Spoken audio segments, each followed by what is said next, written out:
Hello students, कैसे हो।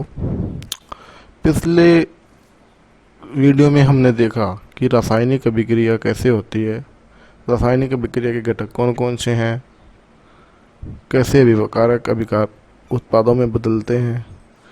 आज के वीडियो में हम पढ़ेंगे रासायनिक अभिक्रिया के प्रकार। तो चलिए शुरू करते हैं। सबसे पहले हम देखते हैं कि रासायनिक क्रिया के समय किसी एक तत्व का परमाणु दूसरे तत्व परमाणु में नहीं बदलता और न ही कोई परमाणु मिश्रण से बाहर जाता है और न ही कोई परमाणु मिश्रण से अंदर आता है। तो रासायनिक अभिक्रिया में होता क्या है कि जो आपसी बंध हैं वो टूटते हैं और कई जुड़ते हैं। तो सबसे पहले रासायनिक अभिक्रियाओं के प्रकार देखेंगे। सबसे पहला जो प्रकार है रासायनिक अभिक्रिया का वो है संयोजन अभिक्रिया। जैसा कि संयोजन अभिक्रिया के नाम से आप लोगों को पता चल रहा है, संयोजन का मतलब है स प्लस योजन, मतलब जुड़ना। तो इस अभिक्रिया में क्या होगा, कोई भी दो अभिकारक जुड़ जाएंगे आपस में। उदाहरण देखते हैं, जैसे कि आप चित्र में देख रहे हो, जल के साथ कैल्शियम ऑक्साइड की अभिक्रिया से क्या बनता है, बुझा हुआ चूना। समीकरण के रूप में कैसे लिखेंगे इसको, CaO। CaO को क्या बोलते हैं, बिना बुझा हुआ चूना कैल्शियम ऑक्साइड। इसके आगे देखो क्या लिखा है, S, मतलब ये सॉलिड फॉर्म में है। उसके बाद में CaO प्लस जल, जल है अपना, ये लिक्विड फॉर्म में है। बन क्या रहा है, CaOH होल ट्वाइस, इसको बोलेंगे बुझा हुआ चूना। कैल्शियम हाइड्रोक्साइड का जो एक्वस है, एक्वस का मतलब जलीय विलयन होता है, तो वो यहाँ पर बन रहा है। ये संयोजन अभिक्रिया किस प्रकार से हुई कि बिना बुझा हुआ चूना और उसमें जल जोड़ दिया गया तो अभिक्रिया होकर बुझा हुआ चूना बन गया। इसी प्रकार से कैल्शियम ऑक्साइड तथा जल मिलकर एक उत्पाद बनाते हैं, कैल्शियम हाइड्रोक्साइड। ऐसी अभिक्रिया में दो या दो से अधिक अभिकारक क्रिया करके किसका निर्माण करते हैं, उत्पाद का निर्माण करते हैं। तो यहाँ उत्पाद क्या है, कैल्शियम हाइड्रोक्साइड यहाँ उत्पाद है। कैल्शियम हाइड्रोक्साइड जो यहाँ बना है उसका प्रयोग हम दैनिक जीवन में भी करते हैं। जैसे यहाँ जो बुझा हुआ चूना बना है उसका उपयोग हम दीवारों की सफ़ेदी के लिए करते हैं। कैल्शियम हाइड्रोक्साइड वायु में उपस्थित जो कार्बन डाइऑक्साइड है इसके साथ भी धीमी क्रिया करता है तथा दीवारों के ऊपर कैल्शियम कार्बोनेट की, यहाँ पर एक जो नया यौगिक आया है वो है कैल्शियम कार्बोनेट की एक परत बना देता है, जिससे कि जो चमक है अपनी वो आ जाती है। ये अभिक्रिया कौन सी होती है वो देखो, अभिक्रिया है कैल्शियम हाइड्रोक्साइड किससे क्रिया कर रहा है, कार्बन डाइऑक्साइड से। और ये कार्बन डाइऑक्साइड हमको कहाँ से मिलेगी, वायुमंडल से।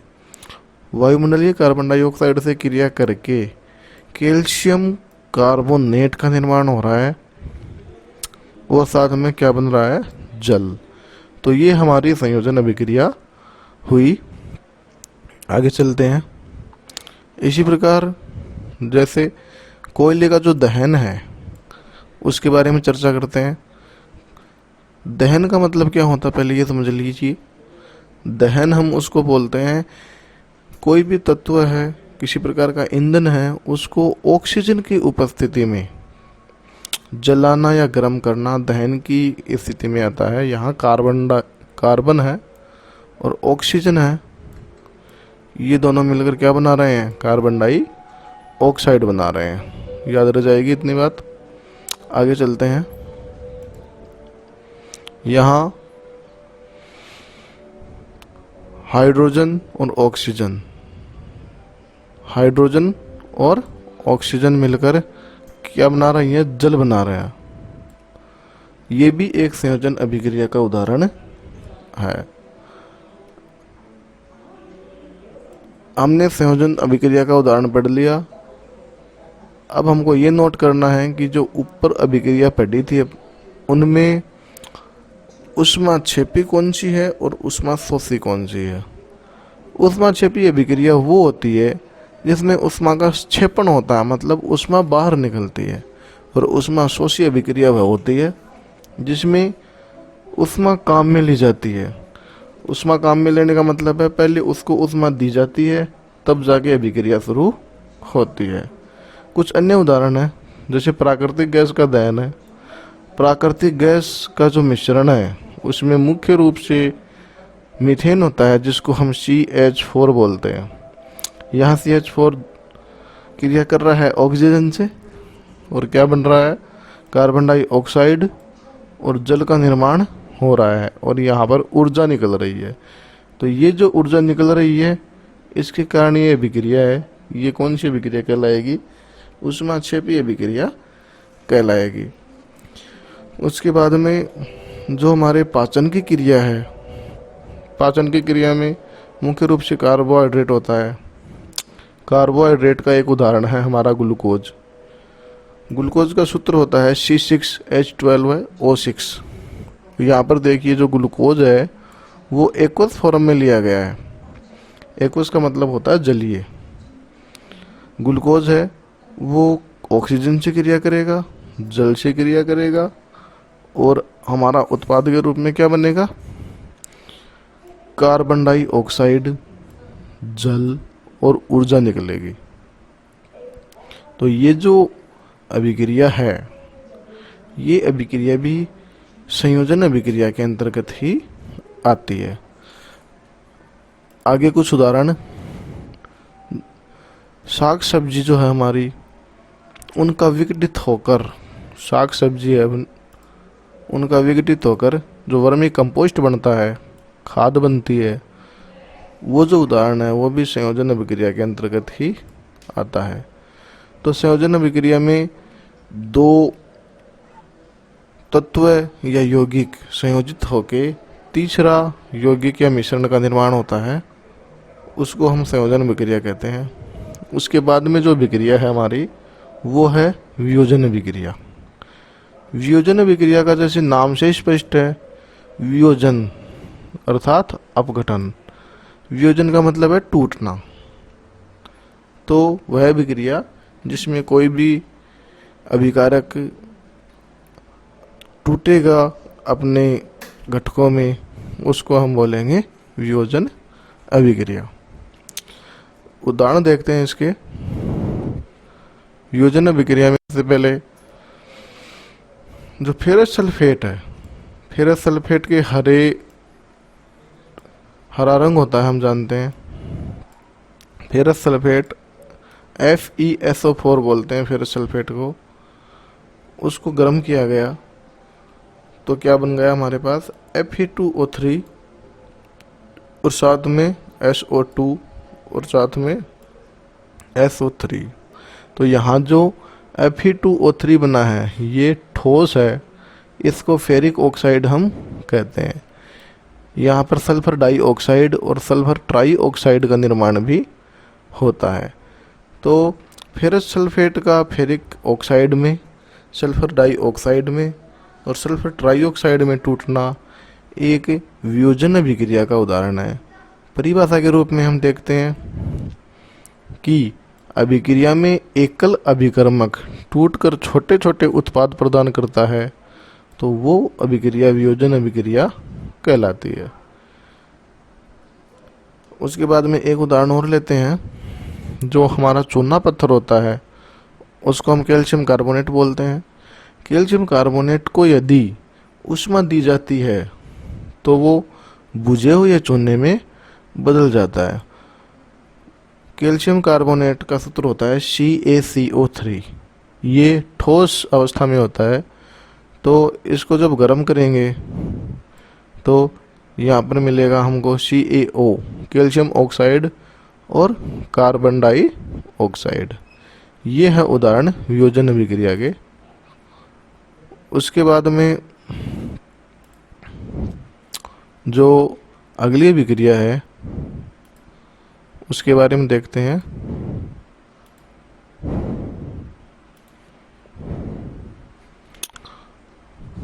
यहाँ पर उदाहरण दिया गया है, एक और है वियोजन अभिक्रिया का उदाहरण, वो है लेड नाइट्रेट का।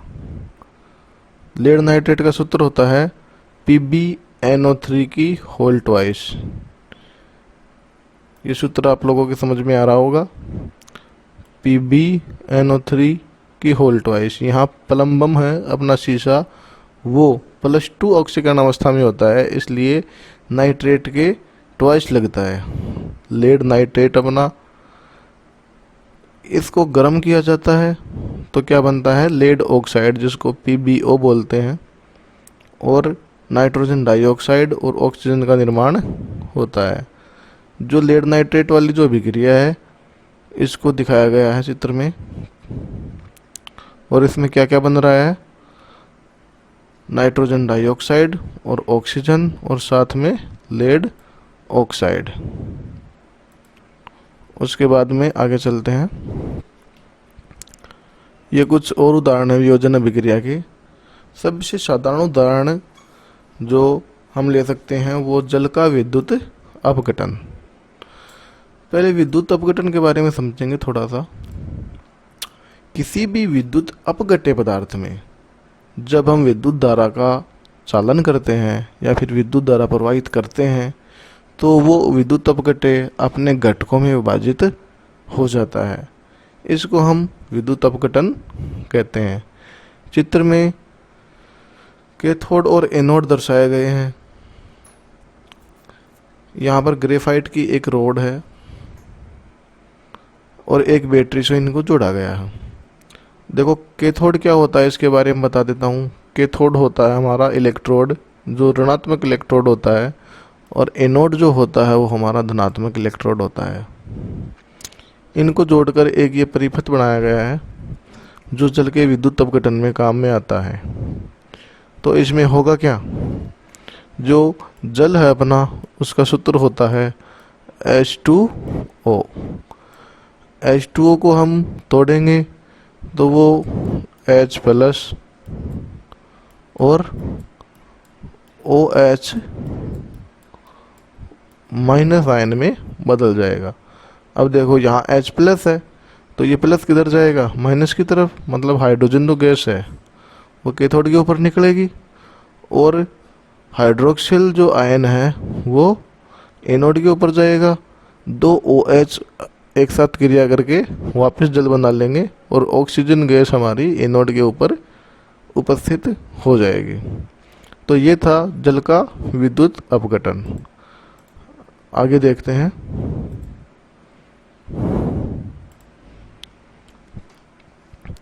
आगे एक उदाहरण और है वियोजन अभिक्रिया का। AgCl सिल्वर ब्रोमाइड का जो विद्युत अपघटन होता है वो किसके उपस्थिति में होता है, सूर्य के प्रकाश की उपस्थिति में। देखेंगे अभिक्रिया को कैसे होती है। जो AgCl होता है वो होता है सिल्वर ब्रोमाइड। सूर्य का प्रकाश, सूर्य के प्रकाश में यहाँ अल्ट्रावायलेट रेज भी ले सकते हैं। इनसे हमको मिलता है Ag सॉलिड फॉर्म में, जो हमारी चांदी है वो ठोस अवस्था में, और साथ में क्लोरीन गैस। इसी प्रकार जो AgBr, इनसे भी चांदी मिलेगी और ब्रोमाइड मिलेगा। यहाँ पर हम एक चीज़ नोट करते हैं कि जो हेलोजन होते हैं, क्लोरीन, ब्रोमीन, आयोडीन, ये सारे के सारे हेलोजन श्रेणी में आते हैं, और इनका जो उपयोग है वो ब्लैक एंड वाइट फोटोग्राफी में भी किया जाता है, और ये सारे के सारे वियोजन अभिक्रिया के उदाहरण हैं। आगे चलते हैं। ये एक क्वेश्चन है, ये क्वेश्चन आप कीजिएगा कि किसी पदार्थ अक्स के विलयन का उपयोग सफेदी करने में होता है। वैसे बता चुका हूँ मैं, ये क्वेश्चन कीजिएगा, और यदि नहीं आए तो फिर मेरे से कमेंट करके पूछिएगा। अगली जो अभिक्रिया है वो है अपनी विस्थापन अभिक्रिया। जैसा कि नाम से आप लोगों को पता चल रहा है, विस्थापन का मतलब क्या होता है? विस्थापन होता है किसी वस्तु को उसकी जगह से हटाना। वस्तु के परिप्रेक्ष्य में ले रहे हैं, यदि हमको अभिक्रिया पढ़नी है तो उसको अभिक्रिया के परिप्रेक्ष्य में लेंगे। विस्थापन अभिक्रिया में सबसे जो पहला उदाहरण है वो अपने पास कॉपर सल्फेट का जो विलयन है उसमें हम लोहे की कील डुबो देते हैं। चित्र को ध्यान से देखिए एक बार। कॉपर सल्फेट का विलयन है हमारे पास और इसमें क्या डुबोई गई है? लोहे की कील। अभिक्रिया कैसे होगी? ये अभिक्रिया बिल्कुल ही धीमी होगी। कॉपर सल्फेट का विलयन होता है, उसमें एक धागे की सहायता से बांधकर लोहे की 2 कील अपन डुबो देते हैं।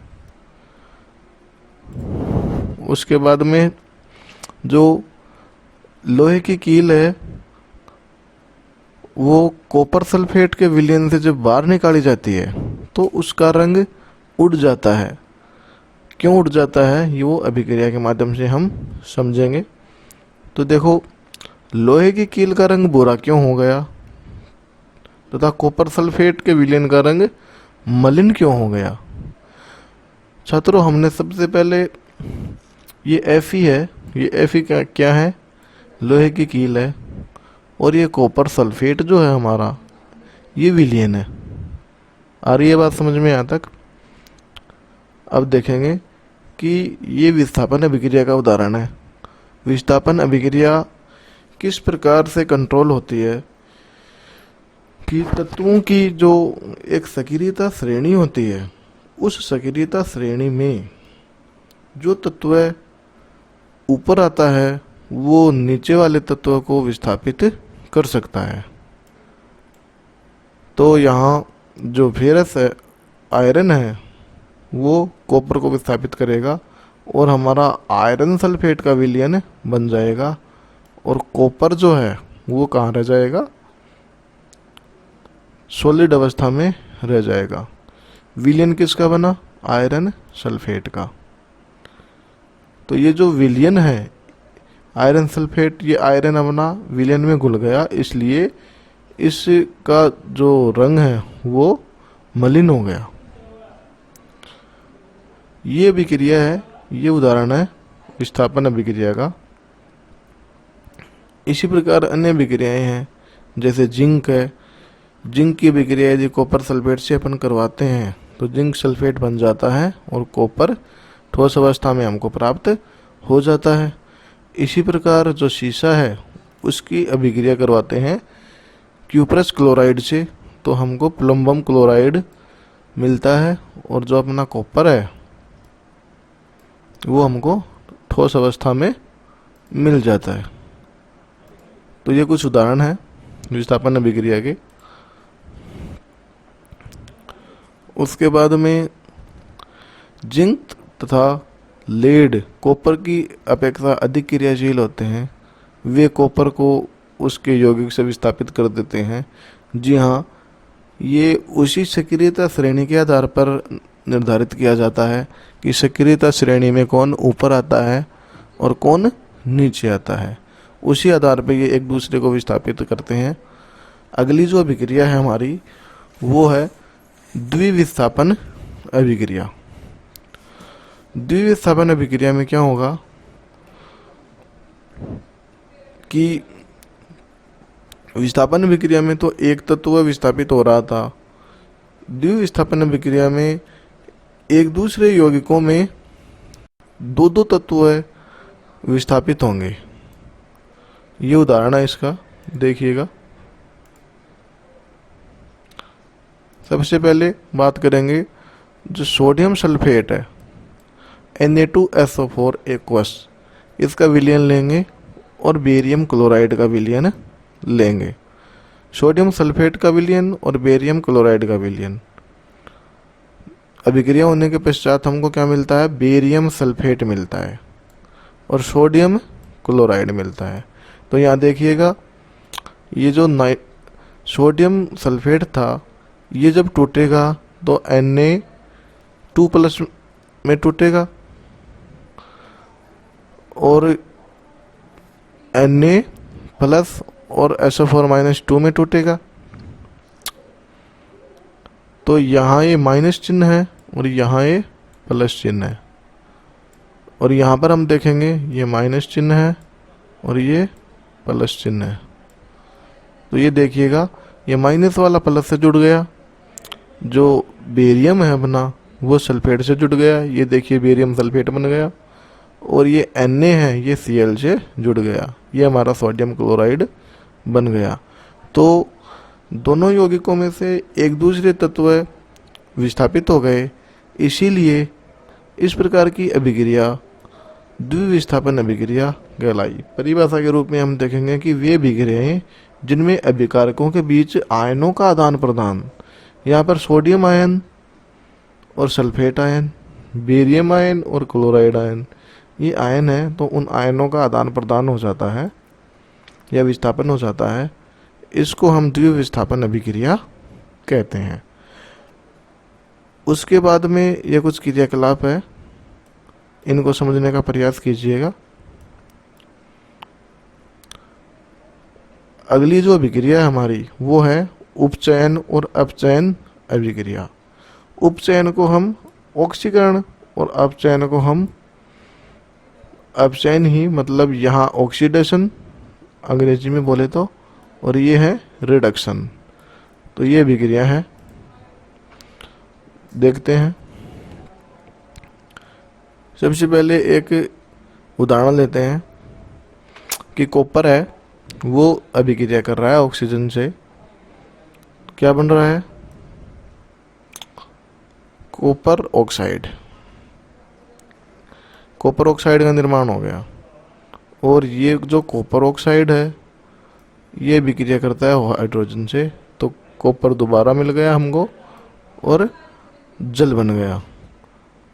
तो यहाँ किसका ऑक्सीकरण हुआ और किसका अपचयन हुआ, ये हम देखते हैं।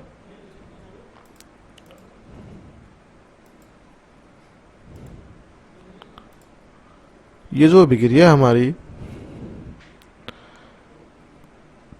ऑक्साइड में से ऑक्सीजन का ह्रास हो रहा है, ह्रास का मतलब कमी, तो इसको तो बोलेंगे हम ऑक्सीकरण अभिक्रिया। और यदि हाइड्रोजन का जुड़ाव होता है तो वो होती है अपचयन अभिक्रिया। इस अभिक्रिया में समझ में आ जाएगा सब कुछ। जैसे CuO है, इसमें से ऑक्सीजन निकल गई तो ये हो गया अपना अपचयन, और जो हाइड्रोजन है उसमें ऑक्सीजन जुड़ गई तो ये हो गया ऑक्सीकरण। तो ये बात समझ में आ गई होगा आप लोगों को कि यदि ऑक्सीजन का जुड़ाव होता है तो उसे हम ऑक्सीकरण कहते हैं, और यदि ऑक्सीजन निकलती है तो उसको हम अपचयन कहते हैं। उसके बाद में रिडॉक्स अभिक्रिया के कुछ अन्य उदाहरण भी हैं अपने पास, जैसे जिंक ऑक्साइड और कार्बन।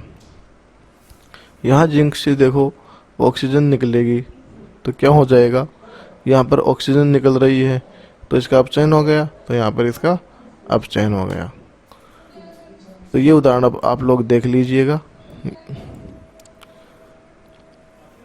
आप लोगों को ध्यान में केवल ये रखना है कि जहाँ पर ऑक्सीजन टूट के अलग हो जाती है वहाँ पर अपचयन होता है, और ऑक्सीजन जुड़ जाती है वहाँ पर ऑक्सीकरण होता है। आगे चलते हैं।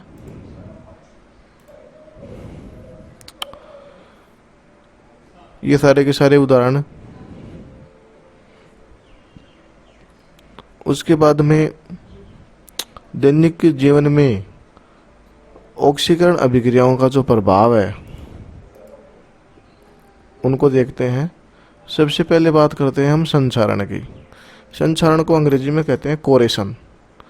तो कोरेशन क्या होता है कि जो लोहे की वस्तु होती है हमारी, वो यदि बाहर बरसात में या नमी में रह जाए तो उनके ऊपर एक भूरे रंग की परत सी चढ़ जाती है, वो परत कहाँ से आती है, या फिर हम तांबे के बर्तनों को चांदी के बर्तनों के ऊपर चढ़ने वाली जो परत है वो परत कहाँ से आती है, तो वो संचारण का ये उदाहरण है।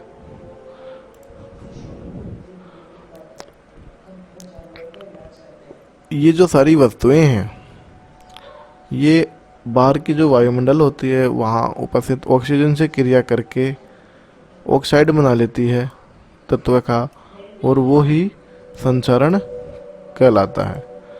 यहाँ पर जंग लगना संचारण का ही उदाहरण है। उसके बाद में एक छोटा टॉपिक है विकृत गंधिता। एक छोटा सा उदाहरण और रह गया ऊपर कि संचारण के कारण, जो संचारण है अपना, उसके कारण जो कार के ढांचे, पुल, लोहे की रेलिंग, जहाज, धातु और विशेष रूप से जो लोहे की बनी हुई वस्तु होती है उनमें बहुत ज़्यादा नुकसान होता है। इसलिए उनके ऊपर हम पेंट कर देते हैं। क्या कर देते हैं? पेंट कर देते हैं, जिससे वो ऑक्सीजन के संपर्क में न आए और जो संचारण की क्रिया है वो न हो। उसके बाद में बात करते हैं विकृत गंधिता। कई बार होता क्या है कि जो वसायुक्त तेलीय खाद्य सामग्री है यदि ये लंबे समय तक रह जाए तो उसमें एक अजीब सी गंध आने लगती है। इसको हम विकृत गंधिता कहते हैं। तो उनका स्वाद और गंध ये प्राय बदल जाते हैं। जैसे तेलीय और वसायुक्त सामग्रियों में ऑक्सीकरण और अपचयन की अभिक्रियाएं हो जाती है। उसी के कारण विकृत गंधिका जैसा जो कारक है वो सामने आता है। विकृत गंधिता को रोकने के लिए एंटीऑक्सीडेंट मिलाए जाते हैं। इनसे क्रिया रुकी रहती है और अपने जो पदार्थ हैं वो लंबे समय तक खराब नहीं होते। उसके बाद में ये कुछ प्रश्न है, ये आप करने की कोशिश कीजिएगा। उसके बाद में पूरे पाठ का सार दे रखा है, इसको पढ़िएगा। यदि समझ में नहीं आए तो कमेंट करके बताइएगा, उसका सॉल्यूशन आपको मिलेगा।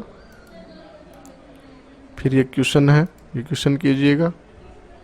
आज के वीडियो में केवल यहीं मिलते हैं अगले वीडियो के साथ।